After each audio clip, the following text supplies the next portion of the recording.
Friends, आप सभी का अपने मेधा क्लासेस में स्वागत है। आज थंबनेल देखकर जान ही गए होंगे कि हम किस किस वैकेंसी के बारे में चर्चा करेंगे। तो आज के इस वीडियो में जो है हम नौसेना भर्ती, इंडियन नेवी, एसएसआर तथा ईएमआर 2024 बैच की रिक्वायरमेंट 2024 अप्लाई ऑनलाइन फार्म है तथा ऑनलाइन फार्म के बारे में बात करेंगे, जो अभी फिलहाल जो है इंडियन नेवी, ईएमआर तथा एसएसआर की वैकेंसी निकली है। तो आज के इस वीडियो में हम ईएमआर के फुल नोटिफिकेशन, जिसमें हम क्या इसका क्या एलिजिबिलिटी है, कब तक फार्म भरा जाएगा, कौन-कौन डाल सकते हैं, किन-किन का एज कब तक मतलब कब तक रहेगा, वो कौन-कौन बच्चे डाल सकते हैं, इन सभी के बारे में देखेंगे। तो यदि आप ये ईएमआर का फार्म भर रहे हैं तो ये इस वीडियो को लास्ट तक बने रहें, जिसमें हम जो महत्वपूर्ण सूचनाएँ को बताएँगे तथा उसकी विशेषताओं को बताएँगे कि कैसे इस एग्ज़ाम को क्रैक किया जाए।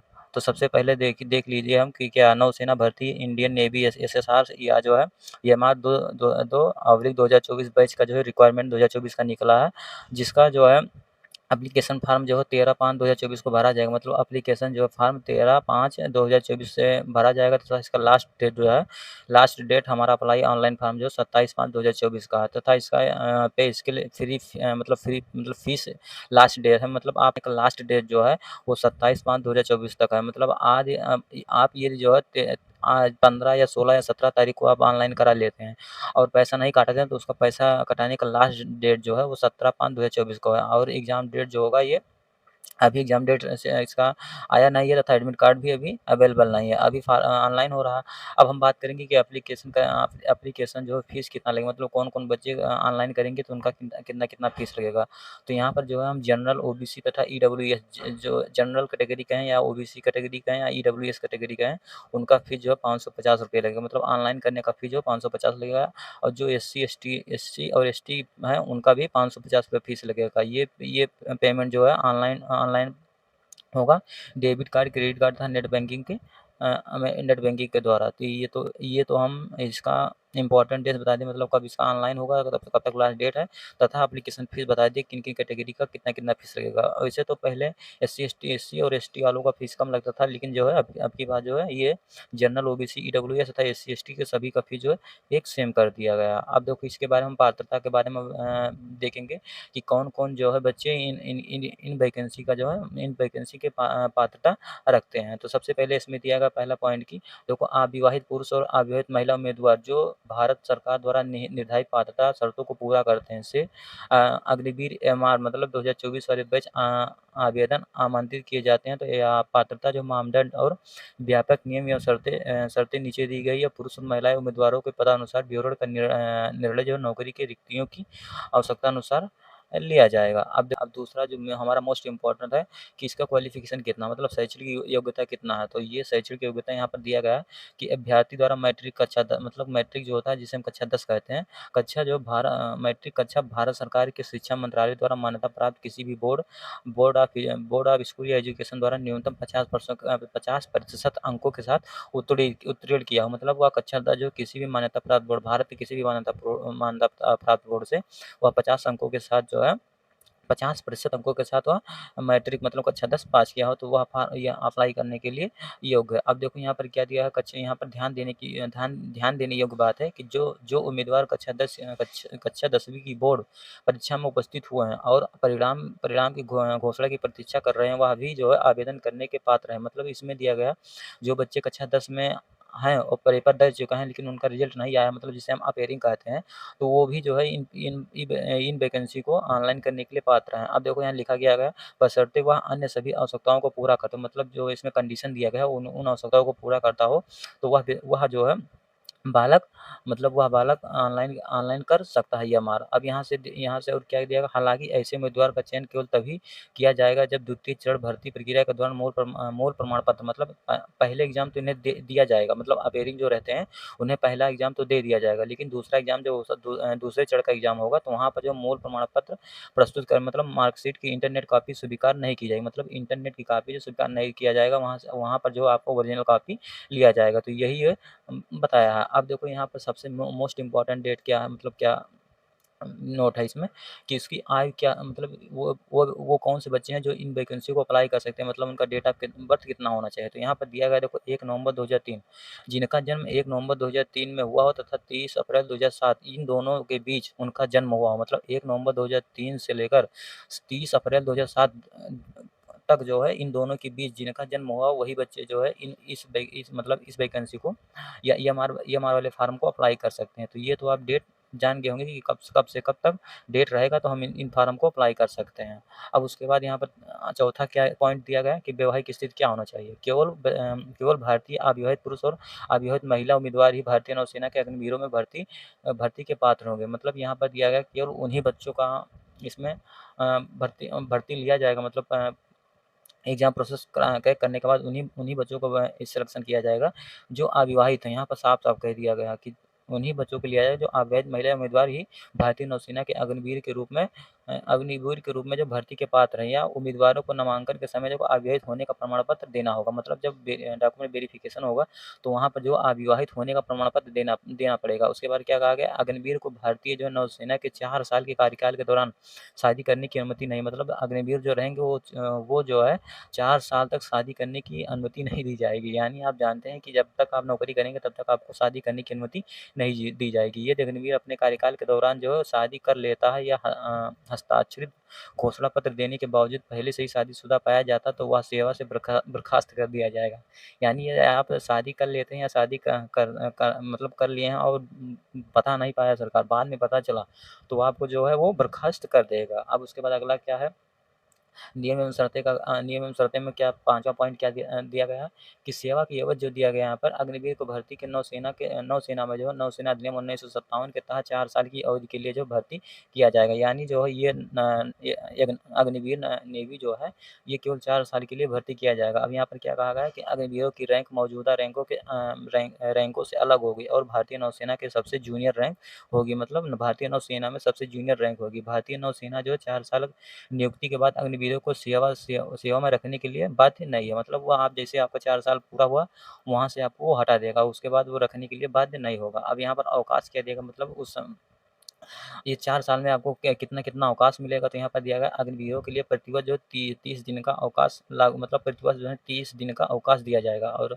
इसके अतिरिक्त जो सक्षम चिकित्सा प्राधिकारी की जो चिकित्सीय सलाह के आधार पर चिकित्सीय अवकाश भी दिया जाएगा। मतलब यदि आपका तबीयत भी खराब है तो वहाँ पर चिकित्सा पदाधिकारी के द्वारा जो है उन्हें अलग से छुट्टी दिया जा सकता। अब इसका वेतन भत्ते एवं संबंध लाभ क्या, मतलब आप ये नौकरी करते हैं तो इसमें वेतन क्या है? तो इसमें अग्निवीरों का वेतन जो है एक निश्चित वार्षिक वेतन वृद्धि के साथ जो है ₹7,30,000 मतलब 30,000 प्रति माह के पैकेज का भुगतान किया जाएगा। इसके अलावा जोखिम, कठिनाई एवं पोशाक और यात्रा भत्ते का भी भुगतान किया जाएगा। मतलब ये ₹30,000 प्रति महीने आपको दिया जाएगा, लेकिन आपके कोई जोखिम, कठिनाई या पोशाक और यात्रा भत्ते का कोई दिक्कत तो उसका भी यहाँ पे यात्रा भत्ता भी दिया जाएगा। अब उसके बाद अगला क्या है 8वां पॉइंट कि सेवा निधि जो होता है सेवा की अवधि पूरे होने पर अग्निवीरों को जो है वन टाइम सेवानिधि पैकेज दिया जाएगा। मतलब आप जैसे आपका सेवा पूरा हुआ तो वहाँ पर आपको वन टाइम सेनानिधि पैकेज दिया जाएगा, जिसमें जो उनके मानसिक जो योगदान के साथ-साथ सरकार द्वारा देखो सामान्य योगदान शामिल होगा, जैसे कि नीचे दर्शाया गया। मतलब पहले साल देखो आपको सभी आंकड़े दिए गए हैं कि ये पहले साल आपको ₹30,000 दिया जाएगा। हाँ, देखो हाथ में 70% मानसिक अंशदान जो है ₹21,000 होगा। फिर अग्निवीर कॉर्पस फंड में योगदान 30% 9,000 होगा। मतलब फिर सरकार द्वारा कॉर्पस फंड योगदान 9,000 होगा। टोटल मतलब आप चारों साल में जब रिटायर होंगे तो वहाँ पर टोटल आपको रिटायर होने के बाद यहाँ पर क्या दिया जाएगा आपको, यहाँ पर 5 लाख रुपए देखो 5.02 लाख रुपया जो पैकेज दिया जाएगा और अग्निवीर कॉर्पस फंड में योगदान 30% यहाँ पर 5.02 मतलब 5 लाख वही मान लीजिए 5 लाख ये 5 लाख टोटल मिलाकर आपको 4 साल रिटायर होने के बाद जो है ये पेमेंट के बाद मतलब ये जो प्रति महीने आपको 30,000 दिया जाएगा, इसके अलावा जो आपको 10 लाख रुपये जो है रिटायर होने के बाद सरकार के द्वारा आपको फंड दिया जाएगा। अब यहाँ पर क्या दिया गया नोट में क्या दिया गया है कि अग्निवीर को जो है पेंशन संबंधी लाभों का हकदार नहीं होगा। मतलब आप 4 साल बाद रिटायर जैसे होंगे तो यही 10 लाख रुपये आपको दे दिया जाएगा, उसके बाद आप पेंशन के जो है हकदार नहीं होंगे। अब यहाँ पर देखो मृत्यु मुआवजा क्या-क्या है ये आप पढ़ लीजिए कि कितना-कितना क्या-क्या होगा। और विकलांगता मुआवजा क्या होगा, उसके बाद देखो मृत्यु या विकलांगता मुआवजे के बारे में अधिक जानकारी के लिए जो है इस वेबसाइट पर जा सकते हैं, www.joinindiannavy.gov.in पर आप देख सकते हैं कि मृत्यु या विकलांगता की मुआवजे द्वारा आपको क्या-क्या सुविधा दिया जाएगा। अब देखो यहाँ से हमारा ये तो हम पूरा अभी विस्तार से पढ़ें कि क्या-क्या इसका कंडीशन था, कि क्या-क्या हमारे शर्तें नियम या कानून है उसके बारे में हम देखें। अब यहाँ से हमारा मेन चलता है कि भर्ती प्रक्रिया क्या होगा। अब यहाँ से जो है हम भर्ती प्रक्रिया के बारे में देखेंगे। अब देखो 17 नंबर पॉइंट में क्या दिया गया, देखो अग्निवीर ईएमआर के बारे में हम यहाँ पर बात कर रहे हैं। अग्निवीर ईएमआर 2024 बैच की चयन प्रक्रिया 2 चरणों में शामिल होंगी, यानी प्रथम चरण जो शॉर्ट लिस्टिंग होगा। भारतीय नौसेना जो प्रवेश परीक्षा INET के द्वारा जो है परीक्षा लिया जाएगा। अग्निवीर वाला मतलब प्रथम चरण जो होगा वो कंप्यूटर पे होगा। आपको बता देना चाहता हूँ कि ये पेपर जो कंप्यूटर पे होगा और जो है 2 चरणों में होगा। प्रथम चरण जो है शॉर्ट लिस्टिंग के द्वारा होगा, जो पेपर जो INET के द्वारा होगा, और दूसरा चरण जो हमारा शारीरिक दक्षता परीक्षा, लिखित परीक्षा दक्षता जो परीक्षा या लिखित परीक्षा तथा भर्ती चिकित्सा परीक्षा, मतलब इसमें जो आपको शारीरिक दक्षता देखा जाएगा, उसके बाद आपका डॉक्यूमेंट वेरिफिकेशन देखा जाएगा, उसके बाद जो है चिकित्सा मतलब मेडिकल देखा जाएगा। दूसरे चरण में जो आपका एग्जाम नहीं होगा, सिर्फ पहले ही चरण में आपका एग्जाम होगा, दूसरे चरण में आपकी शारीरिक दक्षता मेडिकल तथा उसका जो है लिखित परीक्षा जो डॉक्यूमेंट वेरिफिकेशन होगा, ये सब होगा। तो ये तो भर्ती प्रक्रिया हुआ कि आप भर्ती प्रक्रिया में कैसे-कैसे जा सकते हैं। अब यहाँ पर देखो बताया गया प्रथम चरण INET कंप्यूटर आधारित ऑनलाइन परीक्षा होगा, मतलब ये इंडियन नेवी के द्वारा पेपर लिया जाएगा। अब ये देखो पहला पेपर जो है वो शॉर्ट लिस्टिंग है, मतलब जैसे पहले पेपर में अधिक से अधिक बच्चे अप्लाई कर देते हैं, उनमें से उन्हें न्यूनतम बच्चों की छांटना होता है, इसीलिए जो CBT1 कराते हैं, तो CBT1 के द्वारा ही सबसे पहले उन्हें बच्चों को शॉर्ट लिस्टिंग कराया जाएगा। यही इसमें बताया गया है कि शॉर्ट लिस्टिंग जो उम्मीदवारों को शॉर्ट लिस्टिंग के द्वारा भारतीय नौसेना प्रवेश परीक्षा INET आयोजित की जाएगी, और शॉर्ट लिस्टिंग भारतीय नौसेना प्रवेश परीक्षा में प्राप्त अंकों के आधार पर होगी तथा मतलब प्राप्त अंकों के आधार पर होगी, अर्थात उसमें न्यूनतम अंक दिया जाएगा, उसमें से मतलब उसी के हिसाब से कट ऑफ बनाया जाएगा। तो यदि उस कट ऑफ में आप हैं तो वो जो है आप CBT1 क्वालीफाई कर लेंगे, तो आप एग्ज़ाम देते ही होंगे कि कैसे कट ऑफ बनता है, तो इसके बारे में हमें बताने की कोई ज़रूरत नहीं है। अब देखो यहाँ पर कंप्यूटर आधारित परीक्षा किस प्रकार होगा। अब देखो यहाँ से हमारा परीक्षा का पैटर्न क्या होगा, मतलब जो कंप्यूटर पे पेपर होगा तो हमारा कितना कितना पेपर आएगा, कितने घंटे का आएगा, क्या माइनस मार्किंग रहेगा, क्या मतलब सभी के बारे में हम यहाँ देखेंगे। तो सबसे पहले यहाँ पर दिया है कंप्यूटर आधारित परीक्षा के बारे में हम बात करेंगे। यहाँ पर हमारा पहला दिया गया है कि देखो प्रश्न पत्र कंप्यूटर आधारित होगा, मतलब जो प्रश्न पत्र होगा वो कंप्यूटर पर आधारित होगा, जिसमें कुल प्रश्न जो 50 प्रश्न होंगे, प्रत्येक प्रश्न के 1 अंक होंगे, मतलब आपका 50 प्रश्न आएगा, उसमें से प्रत्येक का अंक जो है 1 होगा। उसके बाद दूसरा कि हमारा है कि प्रश्न पत्र द्विभाषी, मतलब दो भाषाओं में होगा, हिंदी और इंग्लिश में होगा, और वस्तुनिष्ठ प्रकार मतलब बहुविकल्पीय के रूप में होगा। 50 क्वेश्चन आएगा, प्रत्येक क्वेश्चन का 1 नंबर होगा, और प्रश्न पत्र जो होगा 2 भाषाओं में होगा, हिंदी और इंग्लिश दोनों भाषाओं में होगा, जिसमें से जो है वस्तुनिष्ठ प्रकार जो बहुविकल्पीय का होगा। तथा इसमें जो है तीसरा क्या दिया गया है, मतलब तीसरा नोट क्या दिया गया है कि प्रश्न पत्र 2 खंड में होंगे, मतलब प्रश्न पत्र जो होगा 2 खंडों में होगा। पहला खंड जो होगा विज्ञान और गणित, मतलब पहले भाग में विज्ञान और गणित होगा, दूसरे भाग में जो सामान्य विज्ञान मतलब सामान्य विज्ञान नहीं, सामान्य जागरूकता, मतलब जिसे हम GK GS के नाम से जानते हैं, जिसमें करंट अफेयर भी रहेगा। मतलब ये 2 खंडों में होगा, जिसमें पहले भाग में जो है 25 क्वेश्चन 25 जो मतलब जो हिसाब से दिया जाएगा कि पहले भाग में जो होगा विज्ञान और गणित होगा, दूसरे भाग में सामान्य ज्ञान होगा। उसके बाद चौथा क्या दिया गया प्रश्न पत्र, देखो प्रश्न पत्र कक्षा 10 के स्तर पर होगा, मतलब जो भी क्वेश्चन पूछे जाएंगे कक्षा 10 मतलब कक्षा 10 के स्तर का होगा, मतलब कक्षा 9 कक्षा 8 कक्षा 7 कक्षा मतलब 10 से नीचे के ही कक्षाओं में ही।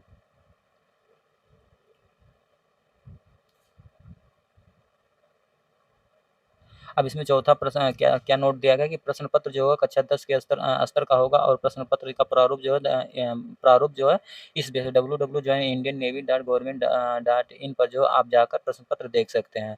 अब देखो ये कक्षा 10 के स्तर का होगा, मतलब कक्षा 10 तक, 1 से लेके आपको मतलब कक्षा 10 तक, मतलब 1 2 3 4 मतलब 10 के नीचे, 10 से लेकर 10 के नीचे तक जितने भी क्लास हैं उन्हीं से रिलेटेड जो है आपका प्रश्न पत्र पूछा जाएगा, जिसमें गणित विज्ञान और सामान्य जागरूकता रहेगा।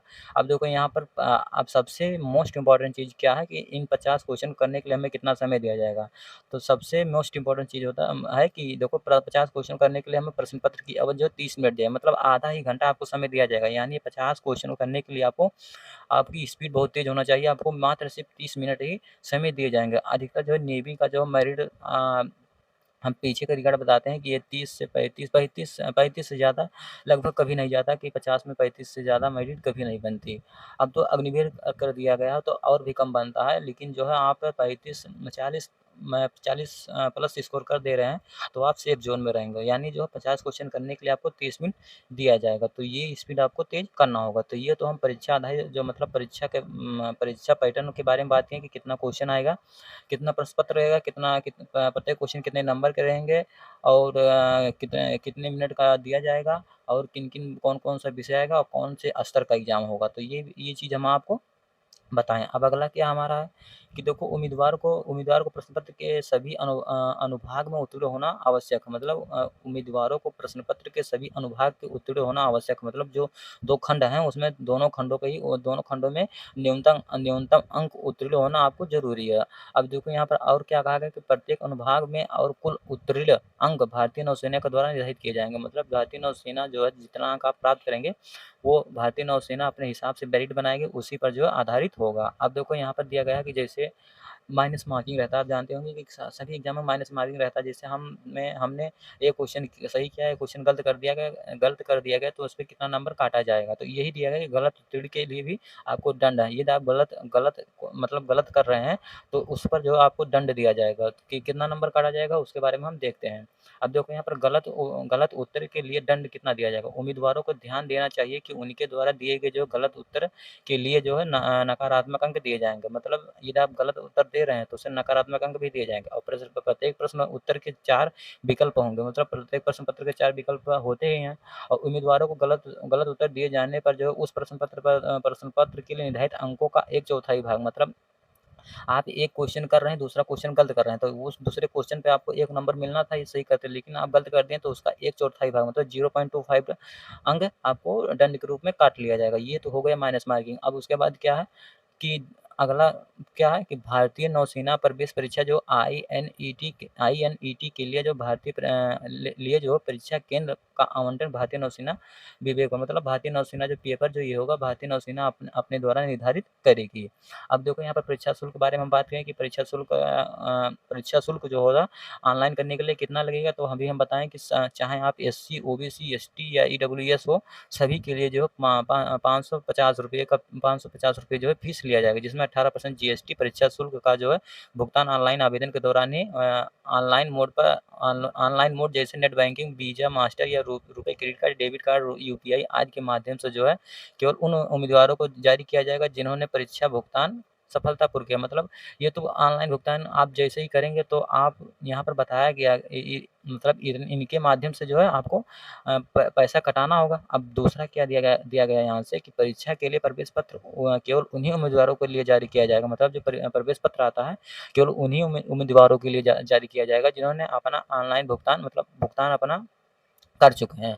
अब देखो बहुत बच्चे रहते हैं कि रजिस्ट्रेशन या अप्लाई करके छोड़ देते हैं, लेकिन भुगतान नहीं करता है या कभी कटाते हैं लेकिन करता नहीं है, तो उनका जो है बाद में जब एडमिट कार्ड नहीं निकलता है, तो वही जो बाद में आपको बता देता है कि आपका फ़ीस नहीं कटा है, इसीलिए जो है आपका एडमिट कार्ड जारी नहीं होता। अब देखो यहाँ पर नोट दिया गया है कि नोट में क्या-क्या है कि नोट इसमें दिया एक बार भुगतान किया गया शुल्क किसी भी परिस्थिति में वापस नहीं किया जाएगा। मतलब आज एक बार भुगतान करते हैं तो वह वापस नहीं करेगा।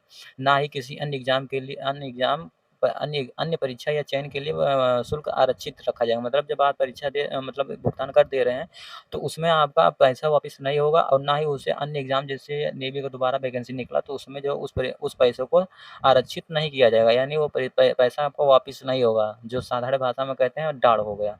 अब दूसरा क्या है कि एक से अधिक आवेदन पाए जाने पर उम्मीदवारों की पात्रता नष्ट कर दिया जाएगा। मतलब आप एक से अधिक बार ऑनलाइन कर दे रहे हैं, तो वो आपकी पात्रता जो है नष्ट कर दिया जाएगा। उसके बाद तीसरा क्या है कि आपने यदि ऑनलाइन भुगतान किया और खाते से बिना बुलावा पत्र जारी हुए पैसे काट लिया गया, यानी असफल भुगतान है, तो कृपया अपने खाते में पैसा की स्वचालित वापिस के लिए 7 दिन का अवश्य प्रतीक्षा करिए। यदि आपका जो पैसा कट गया और वो वहाँ से शो नहीं कर रहा है कि हमारा पैसा कटा है कि नहीं, तो आप वो जो है 7 दिन तक प्रतीक्षा करें, क्योंकि उससे उससे पहले यदि आप दोबारा पेमेंट कर दे रहे हैं तो आपका पैसा फिर फँस सकता है। इसीलिए वह बताया कि आप एक बार पैसा क कटा देने के बाद यदि आपका असफल भुगतान हो गया है, तो आप 7 दिन तक जो है परीक्षा करें। यदि आपके खाते में से कट गया हो, तो उसके लिए बताया है। अब देखो यहाँ पर हम 2 बताए थे इंडियन नेवी के लिए 2 चरण होंगे। पहला चरण में जो आपका एग्ज़ाम होगा, दूसरा चरण जो है शारीरिक दक्षता परीक्षा होगा, लिखित परीक्षा या भर्ती चिकित्सा परीक्षा होगा। तो ये दूसरे चरण में क्या-क्या होगा? अब देखो दूसरे चरण में जो है शारीरिक दक्षता होगा कि कितना कितना आपका हाइट होना, मतलब हाइट नहीं होना चाहिए। हाइट का इसमें चर्चा नहीं किया गया। जैसे पुलिस या आर्मी में आपको हाइट उतना 172 सेंटीमीटर होना चाहिए, या आरपीएफ का भी वैकेंसी निकला, उसमें बोला है कि आपको 168 सेंटीमीटर होना चाहिए। तो इंडियन नेवी एमआर में जो है हाइट की चर्चा नहीं है, लेकिन आपके जो शारीरिक मापदंड है वो आपको करना है। अब देखो यहाँ पर क्या-क्या दिया गया है कि भारतीय नौसेना परीक्षा देखो INET के द्वारा जो शॉर्टलिस्ट किए गए उम्मीदवारों को भर्ती के लिए दूसरे चरण में ही बुलाया जाए। मतलब पहले लिस्ट में आज आप शॉर्टलिस्ट किया गया, उसमें आपका ये नंबर अच्छा है और उस लिस्ट में आ गए, तभी आपके दूसरे चरण के लिए आपको बुलाया जाएगा। अब यहाँ पे हम देखेंगे कि शारीरिक मापदंड क्या है।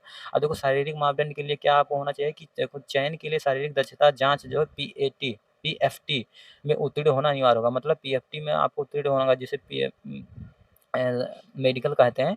मेडिकल नहीं, ये